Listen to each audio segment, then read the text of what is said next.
Now, South African Finance Minister Pravin Gordhan says that the economy will not slip into a recession this year, contrary to economists' predictions, which highlight that sharp falls in the rand point to a contraction this year. Now, the rand slumped to a record low of 17.99 to the dollar on Monday as China, one of the biggest trading partners, weakened its currency aggressively. The depreciation has, however, helped export prospects of South Africa, and of course, coupled with low global crude prices, has helped to alleviate pressure on the current account. Gordhan, who returned as finance minister in December 2015, said he would be meeting with the central bank to discuss how to deal with South Africa's growth challenges. Since the MTBPS, circumstances have changed, both globally and within South Africa itself. So it's quite clear that we need to take account of the new environment in which we find ourselves in, and make sure that we tailor our expenditure and our revenue decisions in line with the circumstances that we find ourselves in.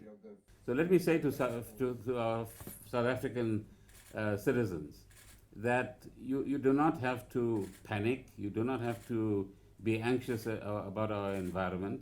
I can assure you on behalf of government that we will do everything possible to stabilize our economy, to ensure, as we said on the 15th of December, that we manage our fiscus in a responsible way, and Minister Hadebe pointed that out as well, and that we want to stabilize the situation in our country so that we can get back to creating an environment for inclusive growth and job creation. Now, joining me in the studio to get some insight into the state of South Africa's economy is Angelo Coppola. He's joining me from Johannesburg. Angelo, welcome back to the show. Now, yesterday's cabinet meeting saw Finance Minister Pravin Gordhan assuring the nation that the country's economy will not slip into recession. Now, what were some of the key takeaways from that meeting? Well, Uche, lots of sound bites, but not too much substance. And that was the general feeling from everybody who was at that briefing this morning. Gordhan says that government sees more involvement from sectors of the South African economy, and he mentioned the usual suspects there. He's talking about labor, he's talking about business, and he's talking about government. It's the old tripartite alliance. He wants all parties to have a common vision. In fact, some analysts are a little cynical about this approach, but Gordhan was adamant that buy-in was needed.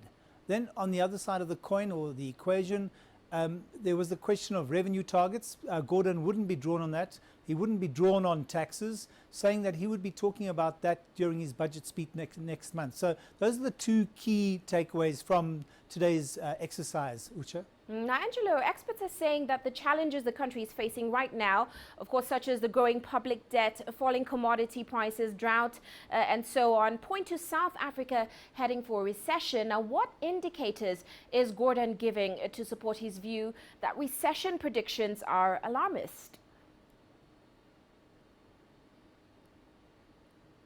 Well, see, this is exactly the problem he's facing. He's not using any data sets other than a World Bank projection a few months ago that said South Africa would grow at around 1.4%. He did say that they would be watching the ratings agencies because he does recognize that they have the ability to change perceptions, especially if there's a downgrade, which takes the country into junk bond status. And that also, of course, makes debt more expensive. But essentially, this was a bookmaking exercise, almost a PR event, Uche. Now, Gordhan is due to present his three-year budget, I think, next month. But after this meeting, do South Africans feel he has delivered on his promise to maintain a tight cap on spending? Well, you've got to understand that he's only been at the helm for a couple of weeks now. So I think many South Africans are going to cut him a little slack, as the saying goes. By his own admission, he hasn't even met yet with the South African Reserve Bank governor. And he has to do that because he needs to be talking to the governor about inflation and growth and how those two are going to be stimulated going forward.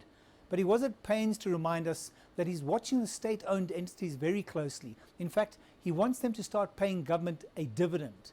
In fact, he wants them to become self-sufficient, as he put it, and not become a drain on the fiscus. But let's see if he wins that fight. Now, with regards to the nation's national carrier, of course, he talked about it and he mentioned a new board was in the making. But did he talk about or mention the cancelled plans to tap into Citigroup's credit facility and, of course, how they were going to finance that national carrier going forward? Well, look, on the board announcements or appointments, he said that there would be some news, and he did acknowledge that that board was dysfunctional and that a functional board would be announced between now and his budget address in February. That's still to come. On the Citibank credit line, he reminded me that South African Airways had some wiggle room. They still have around $133 million of a $930 million government guarantee to work with. But Gordhan's concerned about cash flow at the state-owned airline, so much so that he's put his treasury team in there and they have weekly meetings with the management of SAA to make sure that they stay focused and they stay cash flush. Well, thank you so much, Angelo, for those insights. Of course, he's joining us from Johannesburg.